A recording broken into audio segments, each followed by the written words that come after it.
আপনারা দেখছেন বাংলা এগিয়ে।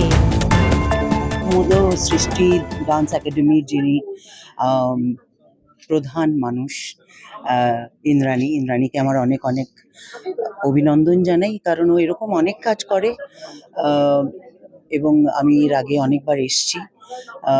আজকের এই সম্মান খুব ভালো লাগলো। ও সবসময় খুব ইনোভেটিভ এরকম অনুষ্ঠান করে, যেরকম বনফোঁটা এসছিলাম, আমার মনে আছে। এর আগেও একটা দুস্থ বাচ্চাদের নিয়ে কিছু একটা করেছিল, সেটাতেও আমি এসছিলাম। তো আমার মনে হয় যে আমাদের সমাজে একধারে যেরকম অনেকেই কমপ্লেন করে যে মানুষ মানুষের পাশে দাঁড়ায় না, কিন্তু আমাদের এরকমও সমাজে মানুষরা আছেন যারা সব সময় মানুষের পাশে দাঁড়ান। তো তাদের মধ্যে একজন ডেফিনেটলি ইন্দ্রাণী। আর খুব ভালো লাগছে, এবং অনেক অনেক পরিচিত মানুষেরা আছেন, এবং সম্মান পেতে সবসময় ভালো লাগে, আর কাজের প্রতি দায়িত্ব আরো বাড়িয়ে দেয়। প্রথমত সৃষ্টি ডান্স একাডেমি এবার 20 বছরে পদার্পণ করলো। 20 থেকে আস্তে আস্তে ফুলে রূপান্তরিত হলো। তো সেই 20 বছরের প্রথম পদক্ষেপ আমাদের ওমেন অ্যাচিভার্স অ্যাওয়ার্ড সেরিমনি। আমাকে অনেকেই প্রশ্ন করেছে যে এই নারী সম্মান তুমি প্রত্যেক বছরেই করো, এবারের বিশেষত্বটা কি?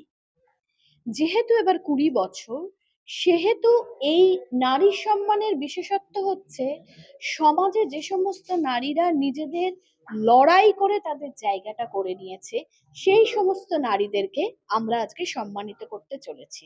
কারণ আমরা প্রত্যেকেই জানি যে 8ই মার্চ আন্তর্জাতিক নারী দিবস হিসেবে চিহ্নিত, কিন্তু ব্যক্তিগতভাবে আমার মনে হয় 365 দিনই আমাদের নারী দিবস।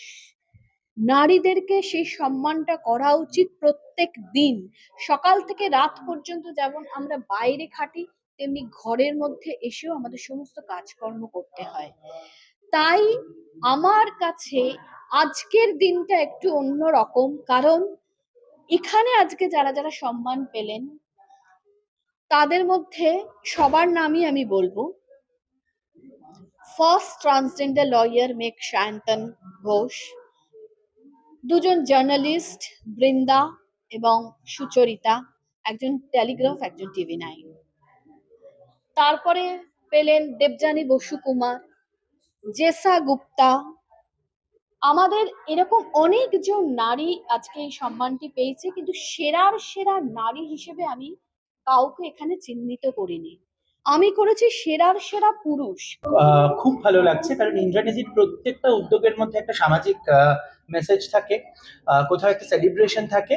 তবে যেহেতু নারী দিবস পালন করা হচ্ছে, আমার মনে হয় যে আমরা নারী বা পুরুষের চেয়েও আগে আমরা মানুষ। তো আমরা মানবতার জয়গান গাইবো, আমরা মানুষের জয়গান গাইবো, এবং পুরুষ ও প্রকৃতি, নারী পুরুষকে পাশাপাশি থেকে একে অন্যের পরিপূরক হয়ে লড়াইটা লড়তে হবে। তবেই প্রতিটি দিনের সার্থকতা, মানে প্রত্যেকটা দিন আমরা সেলিব্রেট করব, কোনো আলাদা করে নারী দিবস বা পুরুষের জন্য বাধা ধরা দিন নয়। Each and every day has to be celebrated. That's the flavour of life. Message এটাই দেবো যে কোনো রকম জেন্ডার স্ল্যাবের মধ্যে না গিয়ে মানুষ হিসেবে বিশ্বাস রাখো, আর নিজের পায়ের তলায় একটা জায়গা তৈরি করো, নিজের এডুকেশন, নিজের জায়গাটা তৈরি করো, যাতে পরিশ্রম দিয়ে তোমাকে আর 5জন মানুষ সম্বোধন করে, আর 5জন মানুষ তোমাকে সম্মান করে চলে। কারণ সম্মানটা এমন একটা জিনিস যেটা কিন্তু অর্জন করতে হয়। আর আমার মনে হয় যে শিক্ষার কোনো সাবস্টিটিউট নেই। তাই সবার আগে সে যেই হোক না কেন, নারী পুরুষ তৃতীয় লিঙ্গ যে কোনো মানুষ হোক, এভরিবডি, প্রত্যেকের তাদের নিজেদের শিক্ষা এবং নিজেদের অস্তিত্ব রক্ষার জন্য সেই জায়গাটা তৈরি করা ভীষণ দরকার।